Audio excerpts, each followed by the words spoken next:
Бұл біздің кейбіреуінің бірінші курсы, кейбіреуінің жаңағы опыт жинаған қаншасыншы курсы. Дегенмен бізде үйреткен жалғыз тренеріміз бар. Ләззат апай, сізге көп рахмет. Творчестволық табыс сізге, денсаулығыңыз мықты болсын, бақытты ғұмырлы өмір сүруіңізге үлкен рахмет. Ләззат Бекқызы, осы өткізген курсыңыз үшін, біліміңіз үшін сізге басыңызды иіп рахметімізді айтамыз. Бір әріп үйреткенге 40 рет келіп сәлем бер дейді ғой. Ұмытпай, сіздің алдыңыздан келіп өтіп тұратын жансыз.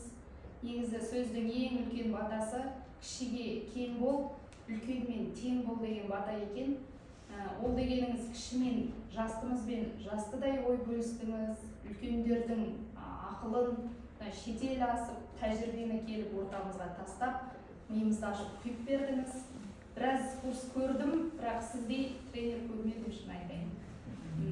Өте мына курс ілімге, білімге, тәжірибеге өте мол болды.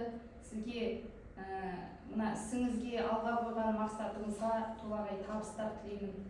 Өмір жолыңызда тек жақсы адамдар кездессін деймін.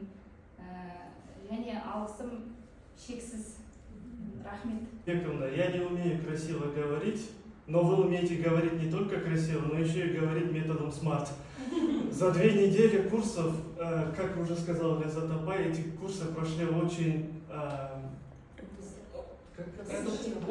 продуктивно прошли эти курсы. И, как я хотел бы сказать, я буду дальше совершенствоваться. Я очень многому научился на ваших курсах, и я хотел бы кое-что вам сказать. Вы очень умная, очень веселая и очень интересная учительница.